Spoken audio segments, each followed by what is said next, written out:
একটি mobile phone ৫,২০০ টাকায় পাওয়া যায়, কিংবা ৫,২০০ টাকা ডাউন পেমেন্ট দিয়ে ৪টি মাসিক কিস্তিতেই পরিশোধ করা যাবে। যদি সুদের হার ২৫% হয়, তাহলে বলতে পারবে প্রতিটি মাসিক কিস্তির পরিমাণ কত? অঙ্কটা যদি জানা থাকে, ভিডিওটিকে পজ করে এক্ষুনি করে তোমার উত্তর তুমি কমেন্টে জানাও।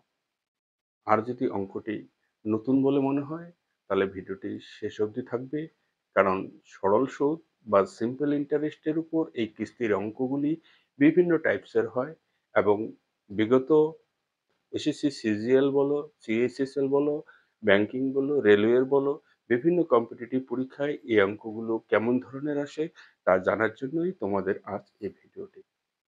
তো কিস্তির অঙ্ক করার আগে একটু বেসিক ধারণাটাও তোমাদের ক্লিয়ার হওয়া চাই।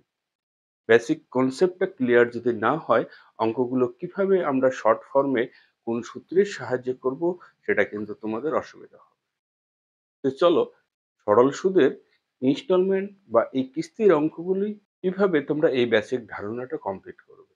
লক্ষ্য করো, যেহেতু সরল সুদ, তাই সরল সুদের বেলায় আমি একটা এক্সাম্পল দিচ্ছি, যে আসল যদি ২৩০০ টাকা হয়, আসল ২৩০০ টাকা, সুদের হার 10%, এবং টাইম হলো তোমার 4 বছর, 4 ইয়ার্স। এবার বলো, এই ২৩০০ টাকা তুমি ধার নিলে 10% সরল সুদের হারে 4 বছরে তুমি পরিশোধ করবে। 4 বছর পর তুমি যদি পরিশোধ করো, কি পরিমাণ টাকা দিয়ে তোমাকে এই ২৩০০ টাকা ধার পরিশোধ করতে হবে? যেটা খুব সহজ, সেটা প্রত্যেকেই পারো। অর্থাৎ তোমাকে আগে ইন্টারেস্ট বের করে নিতে হবে, পিটিআর ডিভাইডেড 100, অর্থাৎ ২৩০০ ইন্টু 10 ইন্টু 4/100। তার মানে ২ শূন্য কেটে গেল, ৪ ৩ 92, এবং পাশে শূন্য, 920 টাকা সুদ দিতে হচ্ছে, প্লাস তোমার আসল। তাহলে পরিশোধযোগ্য টাকার পরিমাণ দাঁড়ালো ২৩০০-র সঙ্গে ৯২০ টাকা যোগ করে দিলে ৩২২০ টাকা। তাই তো? এটাই তো তোমাকে 4 বছর পর পরিশোধ করতে হবে, ৩২২০ টাকা। এবার এমনটা যদি বলা হয় যে ২৩০০ টাকা আমি একসঙ্গে পরিশোধ না করে কিস্তিতে পরিশোধ করব। ধরে নাও 4 বছরে 4টি কিস্তিতে আমি পরিশোধ করব। ২৩০০ টাকা আমার আসল বা ধার, সেটা 4টি কিস্তিতে পরিশোধ করব, 4 বছরে 4টি কিস্তি। এবং সেই কিস্তির পরিমাণ যদি আমি বলেই দেই যে তোমাদের ধরে নাও এই কিস্তির পরিমাণ 700 টাকা, তাহলে এই ২৩০০ টাকার উপরে কি করে এই অঙ্কগুলো তৈরি হচ্ছে, একবার তার ডিটেলসটা বা বেসিক ধারণাটুকু ক্লিয়ার করে দাও। প্রথম বছর তুমি ২৩০০ টাকা ধার নিলে, এই ২৩০০ টাকার 10% সুদ তোমাকে হিসাব করতে হবে। ২৩০০ টাকার 10% হারে প্রথম বছরের সুদ তোমার ২৩০ টাকা। ঠিক আছে? ২৩০ টাকার মধ্যে তুমি ৭০০ টাকা কিস্তি দিয়ে দিলে। যদি ধরে নেওয়া হয় যে ৭০০ টাকা কিস্তি, তাহলে ২৩০০ টাকার মধ্যে ৭০০ টাকা মাইনাস করে দাও। থেকে যায় তোমার ১৬০০ টাকা। এই ১৬০০ টাকা দ্বিতীয় বছরে আবার 10% হারে ইন্টারেস্ট কাউন্ট হবে। ১৬০০ টাকা 10% হারে ১৬০ টাকা তোমার ইন্টারেস্ট হবে। এবং এই দ্বিতীয় বছরও তুমি কিস্তি স্বরূপ ৭০০ টাকা পেমেন্ট করলে। ৭০০ টাকা ১৬০০ থেকে মাইনাস করে দিলে তোমার আসল থেকে যায় তখন কিন্তু ৯০০ টাকা। এই তৃতীয় বছরেও ৯০০ টাকার কিন্তু 10% হারে ইন্টারেস্ট তোমাকে দিতে হবে। ৯০০ টাকার 10% হারে ইন্টারেস্ট তোমার ৯০ টাকা। এবং এই তৃতীয় বছরেও তুমি কিস্তি হিসেবে ৭০০ টাকা পেমেন্ট করে দিলে। ৭০০ টাকা পেমেন্ট করে যদি দাও কিস্তি হিসাবে, ৯০০ টাকা তোমার আসল ছিল তৃতীয় বছরের শেষে, তখন ৭০০ টাকা পেমেন্ট করে দিলে, কিস্তি দিয়ে দিলে, তোমার থেকে যায় আসল ২০০ টাকা। শেষ বছরে, শেষ বছর বা চতুর্থ বছরেও কিন্তু তোমার এই ২০০ টাকা 10% হারে ইন্টারেস্ট কাউন্ট হবে, হিসাব হবে, যেটা হবে ২০ টাকা। এবং এই চতুর্থ বছরেও তোমাকে ৭০০ টাকা পেমেন্ট করতে হবে। কেন ৭০০ টাকা পেমেন্ট করতে হবে? এবার তোমরা বলতেই পারো যে স্যার আমার তো আসল রয়ে গেল ২০০ টাকা এবং তার ইন্টারেস্ট 10%, ২০ টাকা। তাহলে আমাকে ৭০০ টাকা কেন পেমেন্ট করতে হবে? কারণ তোমার আসল থেকে গেল ২০০ টাকা, তুমি এতদিনের কিস্তিগুলো প্রথম বছরের, দ্বিতীয় বছর, তৃতীয় বছর, চতুর্থ বছরের সুদগুলো তুমি কিন্তু পে করো নাই। তাহলে এই সুদগুলো একবার কাউন্ট করে দেখো। লক্ষ্য করো ২৩০ আর ২০ ২৫০ আর এখানে ২৫০ অর্থাৎ ৫০০ টাকা। তাহলে ৫০০ টাকা তোমার ইন্টারেস্ট হয়ে গেছে, জমা রয়ে গেছে এবং তোমার বাকি ২০০ টাকা আসল।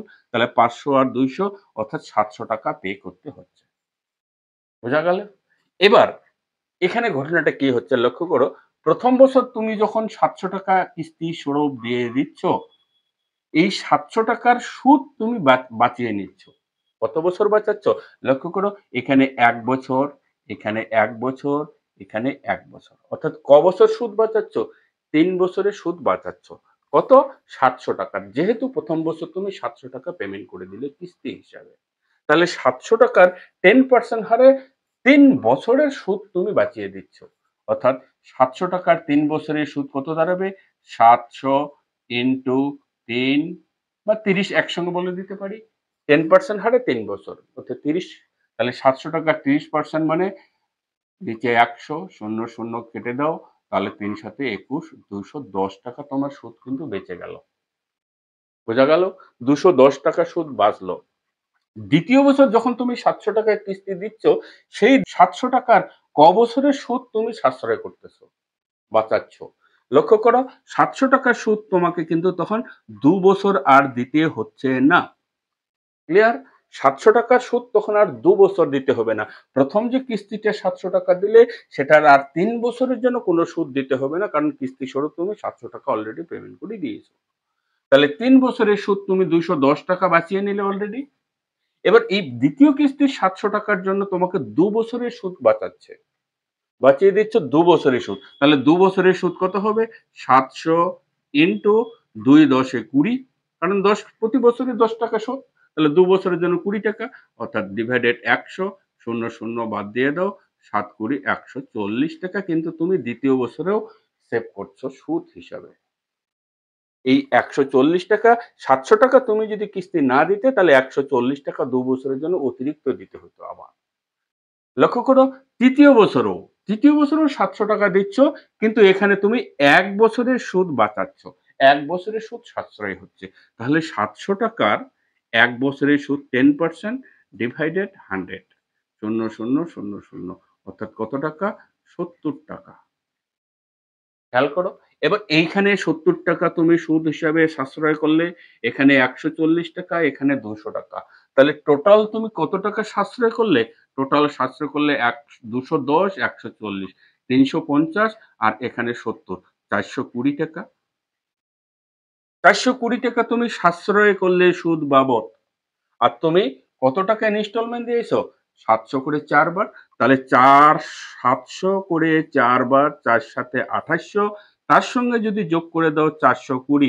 লক্ষ্য করো, ৪ সাথে ২৮০০, ২৮০০ প্লাস ৪২০, তার মানে কত? ৩২২০ টাকা তোমাকে পে করতে হচ্ছে কিনা টোটাল। সেই ৩২২০ টাকাই এখানে তোমার ৩২২০ টাকার সঙ্গে সমান। বোঝা গেল? তাহলে লক্ষ্য করো, কার সঙ্গে পরিশোধ করে যোগ্য টাকার পরিমাণটা সেটা কার সঙ্গে সমান হচ্ছে? কিস্তির ৪ গুণ তো হচ্ছেই, প্লাস কিস্তি যে পরিমাণ কিস্তি দিচ্ছ সেটা তো থাকছেই।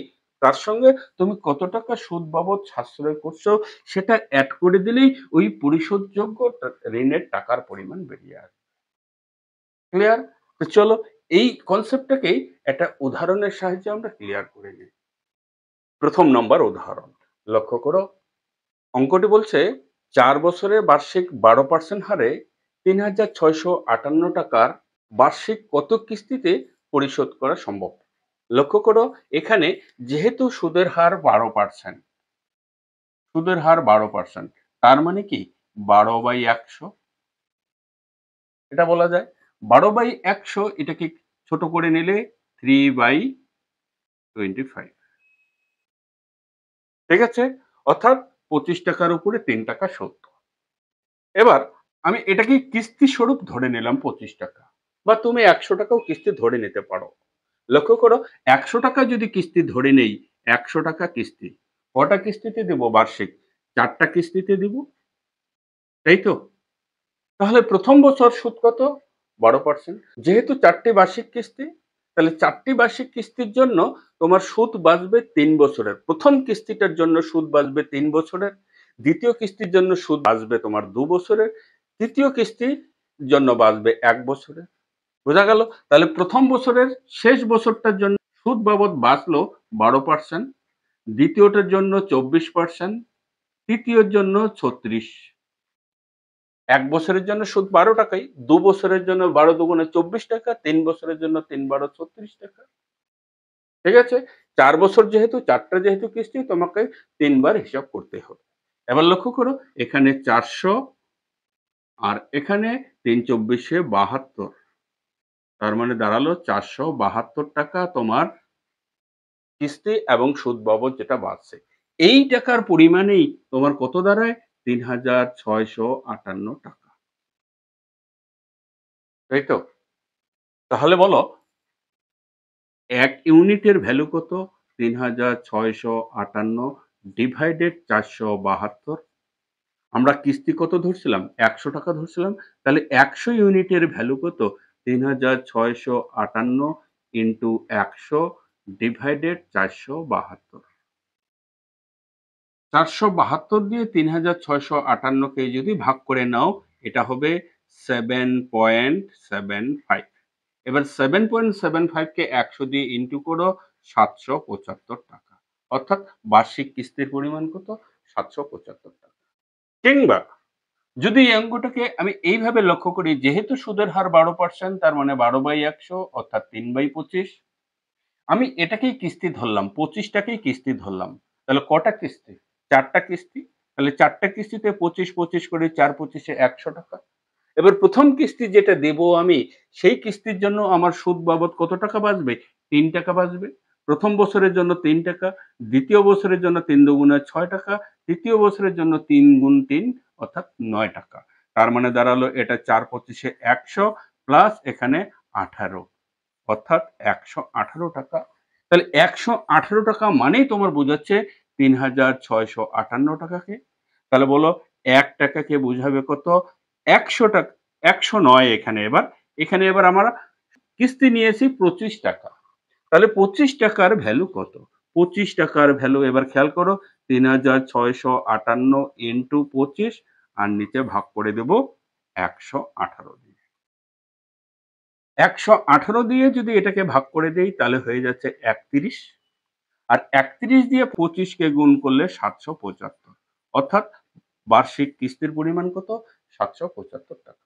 লক্ষ্য করো অপশন নম্বর সি তে তোমার সঠিক উত্তরটি রয়েছে। কি বোঝা গেছে বার্ষিক কিস্তির অঙ্কগুলো কিভাবে করে শর্ট ফর্মে? কাজেই বেসিক কনসেপ্টটা যদি ক্লিয়ার থাকে যে আমি 4টা কিস্তি দিব, বার্ষিক 4টা কিস্তি, সুতরাং 25 টাকা করে ধরে নিতে পারো, 100 টাকা করেও ধরে নিতে পারো। 100 টাকা করে যদি ধরে নাও তাহলে 400 টাকা তোমার কিস্তি হচ্ছে। প্রথম বছর যে কিস্তিটা দিচ্ছ 100 টাকা, সেই কি 100 টাকার জন্য সুদ বাবদ তুমি কত টাকা কত বছরের সুদ বাঁচিয়ে নিচ্ছ? 100 টাকার জন্য 3 বছরের সুদ বাঁচিয়ে নিচ্ছ। তাহলে 100 টাকার সুদ যদি তোমার 12 টাকা হয়, তাহলে 3 বছরের সুদ কত? 3 12 36 টাকা তুমি সাশ্রয় করতেছো। দ্বিতীয় কিস্তি যখন 100 টাকা আমরা দেব, সেই দ্বিতীয় কিস্তির জন্য ক বছরের সুদ বাঁচিয়ে নিচ্ছি আমরা? ক বছরের সুদ সাশ্রয় হবে? 2 বছরের। তাহলে 2 বছরের 1 বছরের সুদ যদি 12 টাকা হয় তাহলে 2 বছরে 24 টাকা। আর তৃতীয় কিস্তি যখন দেব আমরা তখন 1 বছরের সুদ সাশ্রয় হবে। অর্থাৎ ১ বছরের সুদ যেহেতু ১২ টাকা, তাই এটাকে এইভাবে হিসাব করা হয় ১২ গুণ ১২, ১২ দুগুণে ২৪, ৩ ১২ ৩৬। এবার যোগ করে নিলে ৩ ২৪ ৭২ আর ৪৭২। এটাই পরিশোধযোগ্য টাকার পরিমাণ। এই পরিশোধযোগ্য টাকার পরিমাণকেই বোঝাচ্ছে ৩,৬৫৮ টাকা হিসাবে। তাহলে এবার কিস্তি আমরা ধরছিলাম ১০০, তাহলে ১০০ টাকার পরিমাণ কত? ১০০ দিয়ে ইনটু করে ৪৭২ দিয়ে ভাগ করে দেব। ৪৭২ দিয়ে ভাগ করলে ৭.৭৫ হয়, আর ৭.৭৫ কে ১০০ দিয়ে গুণ করলে ৭৭৫ টাকা। ক্লিয়ার? আর এইভাবে করলেও তোমরা করে নিতে পারো। এভাবে করলে কি হবে? ক্যালকুলেশনে একটু সময় সাশ্রয় হবে। এখান থেকে ক্যালকুলেশন অনেকটা সহজ এখানে। বোঝা গেছে? তো চলো এরকমের পরে আরেকটা অঙ্ক দেখি। সেখানে কি রয়েছে এবং সেখানে ধারণাটা আরো পরিষ্কার হয়ে আসবে। পরের অঙ্কটিও বলছে ৪ বছরে বার্ষিক ৬% হারে ২৬,১৬০ টাকার ঋণ কত টাকার বার্ষিক কিস্তিতে পরিশোধ করা সম্ভব? লক্ষ্য করো, এখানেও সুদের হার বলছে 6%। সুদের হার যেহেতু 6%, মানে 6/100, 100, বা এটাকে বলতে পারো তুমি 3/50, 2 দিয়ে ভাগ করে দিলে। তাহলে আমি যদি কিস্তি ধরে নেই 50 টাকা, 50 টাকা, কটা কিস্তি? 4 বছর। তাহলে 4 বছরে 4টা কিস্তি, 4 × 50। এবার প্রথম বছরে যে কিস্তিটা দিব, সেই কিস্তির জন্য আমার সুদ বাবদ কত টাকা বাঁচবে? 1 বছরের জন্য 3 টাকা। কিন্তু যেহেতু প্রথম কিস্তি 4 বছরের, সুতরাং সুদ বাঁচবে আমার 3 বছরের। তাহলে 3 × 3 কত? এটা 9। তার পরের বছরের জন্য 2 বছর, 2 বছর মানে 3 × 2 = 6। তার পরের বছরটা, পরের কিস্তিটার জন্য 1 বছর, অর্থাৎ 3। তাহলে বলো এবার, 4×50 এটা 200, আর এটা 3×6 = 18, তার মানে 218 টাকা।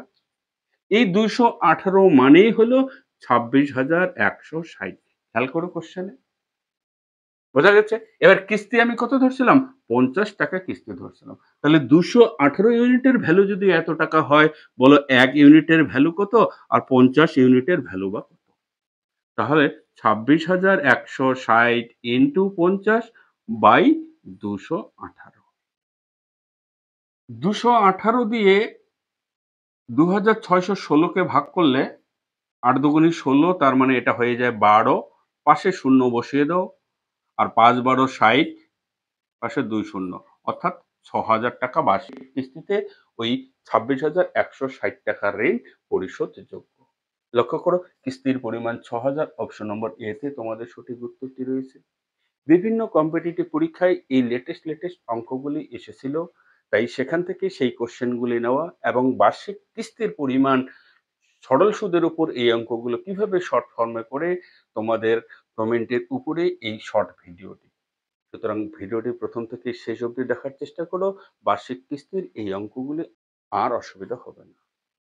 তো চলো পরের অঙ্কটি দেখি কি রয়েছে।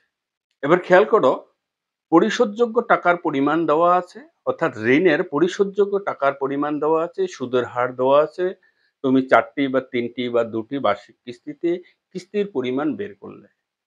এমনটাও তো হতে পারে যে সুদের হারেই তোমার অজানা, অর্থাৎ সুদের হার বের করতে বললো, কিস্তির পরিমাণ দেওয়া আছে এবং পরিশোধযোগ্য ঋণের পরিমাণটাও দেওয়া আছে। তুমি সুদের হার কি করে বের করবে, বা আসল কি করে বের করবে? তুমি যে টাকা আসল বা ধার নিয়েছো, সেই টাকার পরিমাণটা কিভাবে বের করবে? লক্ষ্য করো, পরের অঙ্কটি কিস্তির পরিমাণ দেওয়া আছে। 6 বছরের মধ্যে বার্ষিক 5% হারে ঋণ পরিশোধের পর 800 টাকা করে 6টি বার্ষিক কিস্তিতে কত টাকা পরিশোধ করা হবে? লক্ষ্য করো, এখানে 6টা বার্ষিক কিস্তির পরিমাণ বলে দেওয়া আছে 800 টাকা করে, এবং সুদের হার 5%। এবার সুদের হার যেহেতু 5%, তার মানে কি 5/100, 5/100 তার মানে 1/20। তাহলে তোমার কিস্তি পরিমাণ যদি আমি 20 ধরে নেই, কটা কিস্তি? 6টা কিস্তি ইন্টু 6। এবার প্রথম কিস্তির জন্য সুদ বাবদ বাঁচবে তোমার 1 টাকা, তারপরে 2 টাকা, তারপরে 3 টাকা, তারপরে 4 টাকা, তারপরে 5 টাকা। যেহেতু 6টা কিস্তি, তাই একবার কম হিসাব করতে হবে, কারণ একবার তুমি অন্তত কম সুদ বাঁচাবে। এবার খেয়াল করো, এখানে 6 করে 120, আর এখানে 3×5 = 15, তাই তো? 4×5 = 9, 3 = 12, আর 3 = 15, হ্যাঁ 15। তার মানে কত? কিস্তির পরিমাণ, তোমার পরিশোধযোগ্য টাকার পরিমাণ কত? 135 ইউনিট। এবার কি তুমি বলবে সেই 135 ইউনিট মানে কি 800 টাকা তুমি বলবে? না, 800 টাকা তো তোমার কিস্তির পরিমাণ। তাহলে এখানে কিস্তি স্বরূপ বা ইনস্টলমেন্ট আমরা কত ধরছিলাম? 20 টাকা। এই 20 টাকার ভ্যালু তোমার 800 টাকা। বলো, 20 টাকার ভ্যালু 800 টাকা, তাহলে 1 টাকার ভ্যালু কত হবে? 1 টাকার ভ্যালু 4×100, তার মানে 40 টাকা। এবার এই 135 টাকা আমরা পরিশোধযোগ্য ঋণের পরিমাণ। তাহলে 135 মানে কত টাকা বোঝাচ্ছে? 135 ইন্টু 40। 4×5 = 20, 3×4 = 12, 14, 4×4 = 5। পরিশোধযোগ্য ঋণের পরিমাণ 5,400 টাকা। বোঝা গেছে? অঙ্কটা একটু আলাদা, খুব ইজি অঙ্ক। খেয়াল করো, অপশন নম্বর বি তে তোমাদের এই সঠিক উত্তরটি রয়েছে।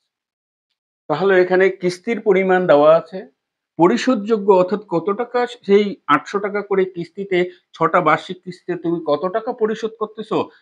৫,৪০০ টাকা।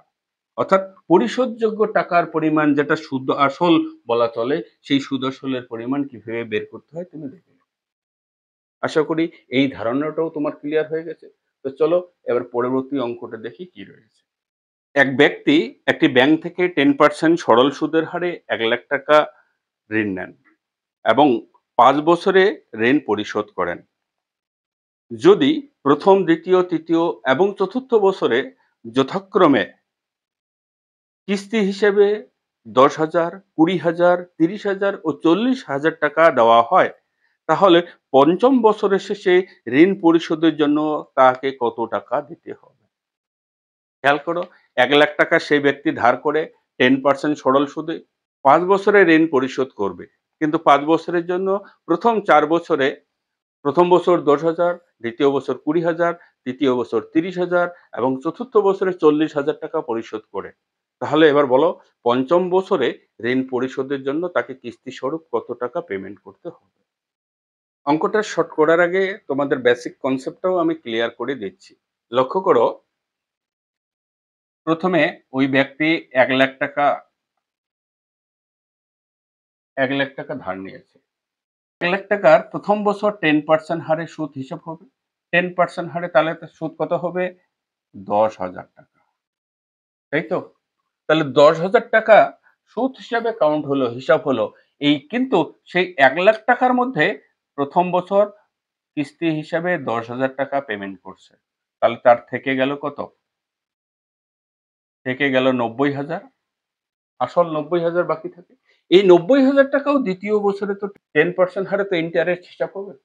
তাহলে ৯০,০০০ টাকা 10% হারে মানে ৳৯,০০০। দ্বিতীয় বছর শেষেও কিন্তু সে ৳২০,০০০ দিয়ে দিল কিস্তি হিসাবে। তাহলে ৯০,০০০ এর মধ্যে ২০,০০০ টাকা যদি শোধ করে দেয়, তার আসল কত থেকে যাবে? ৭০,০০০ টাকা। ৭০,০০০ টাকার আবার 10% হারে ইন্টারেস্ট কাউন্ট হবে। ৭০,০০০ টাকা 10% হারে তার মানে ৭,০০০ টাকা। তৃতীয় বছর শেষ।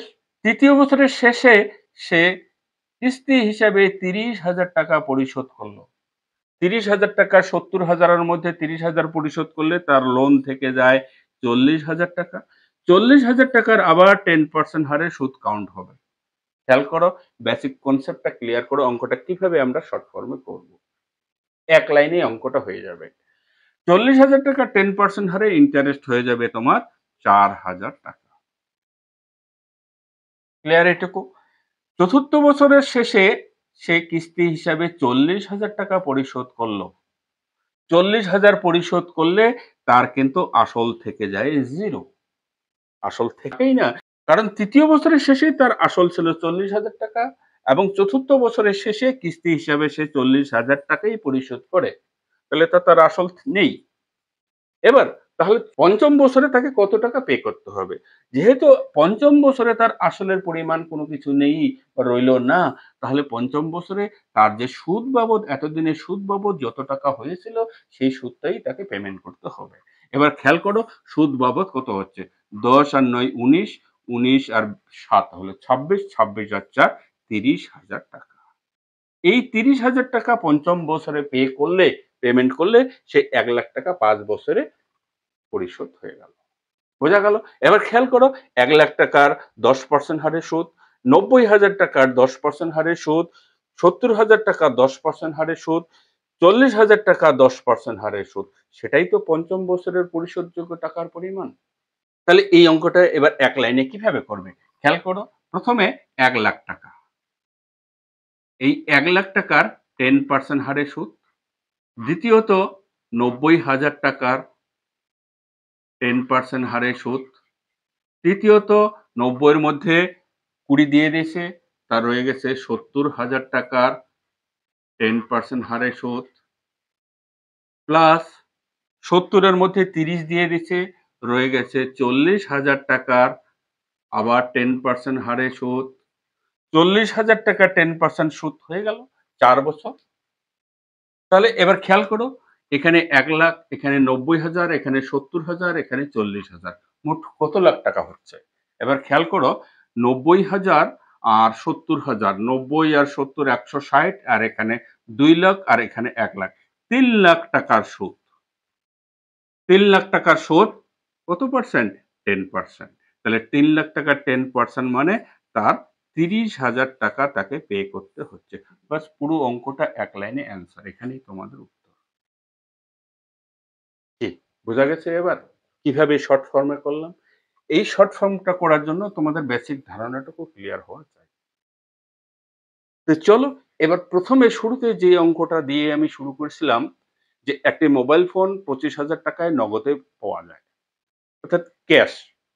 যদি 5,200 টাকা ডাউন পেমেন্ট দেওয়া হয়, ডাউন পেমেন্ট দিয়ে 4টি মাসিক কিস্তিতে পরিশোধ করার চুক্তি করা হয় এবং সুদের হার যদি 25% হয়, তাহলে প্রতিটি কিস্তির পরিমাণ কত? এবার আশা করি এই অঙ্কটা আর অসুবিধা হওয়ার কথা নয়।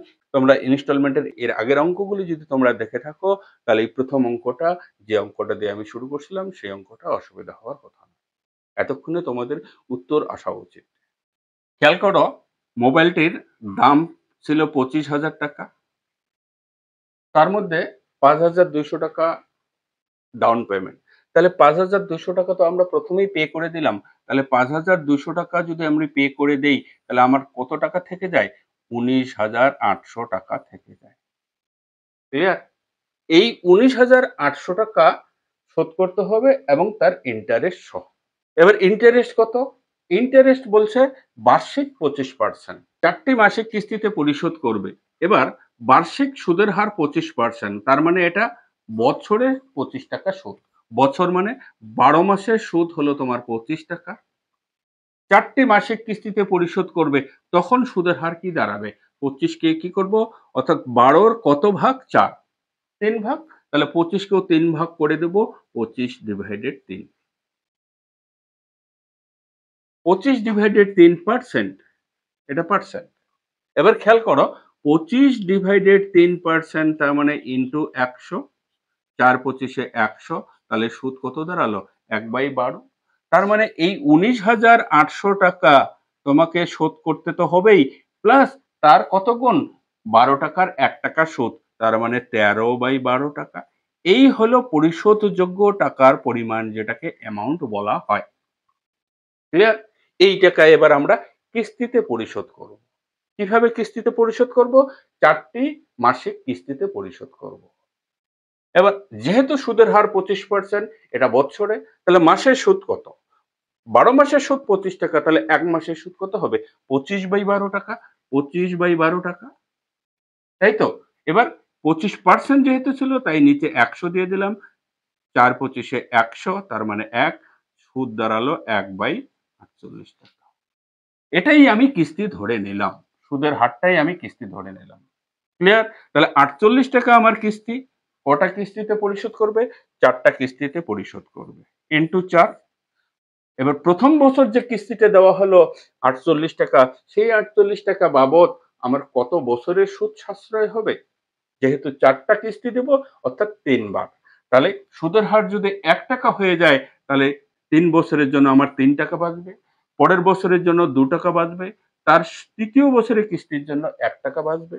তাহলে এবার হিসেব করো, 4 48 192, 3 2 5 রেখে 6, তার মানে 198 টাকা পরিশোধযোগ্য কিস্তির পরিমাণ। এই কিস্তির পরিমাণ তোমার বোঝাবে 198,000, না 19,800 ইন্টু 13/12 টাকাকে। এই টাকাকে তো বোঝাচ্ছে। এবার আমরা কিস্তি কত নিয়েছিলাম? 48 টাকা। বা এখানে তুমি কেটে দিতে পারো 1 দিয়ে 100। তাহলে এবার 48 টাকা কিস্তি, যেহেতু 48 টাকার পরিমাণকে কত বোঝাবে? তাহলে 48 ইন্টু 100 ইন্টু 13/12। এভাবে করলে তোমার ক্যালকুলেশনে অনেক সময় বাঁচবে। লক্ষ্য করো, 4 12 48, 4 13 52, 52 কে 100 দিয়ে গুণ করলে 5,200 টাকা। অর্থাৎ 4টা মাসিক কিস্তির প্রতি কিস্তির পরিমাণ 5,200 টাকা। অপশন নম্বর সি তে তোমার সঠিক উত্তরটি রয়েছে। বলো, ভিডিওটি কেমন লাগলো? ভিডিওটি যদি ভালো লেগে থাকে, ভিডিওটিতে লাইক ও শেয়ার করতে ভুলবে না। চলো আজ এ পর্যন্তই। কিস্তির আরও অঙ্ক রয়েছে। এর পরের ভিডিওটিতে তোমরা কিস্তির ডাউন পেমেন্ট, কি পরিমাণ ডাউন পেমেন্ট দেওয়া হচ্ছে বা কি পরিমাণ নগদ মূল্য, কিস্তি দিয়ে কত, সুদের হার কত, সব বিস্তারিত পেয়ে যাবে পরের ভিডিওটিতে বাকি অঙ্কগুলো। কাজেই চ্যানেলটির দিকে চোখ রাখবে। আর চ্যানেলটি যদি এখনো সাবস্ক্রাইব করে না রাখো, চ্যানেলটিকে সাবস্ক্রাইব করে পাশে বেল নোটিফিকেশন অন করে দেবে, যাতে এরকম ভিডিও আপলোড হওয়ার সঙ্গে সঙ্গে তুমি সেই নোটিফিকেশনটি সর্বপ্রথম পেয়ে যাও। তো চলো আজ এই পর্যন্তই। ভালো থাকো, সুস্থ থাকো। দেখা হচ্ছে পরবর্তী ভিডিও। বাই।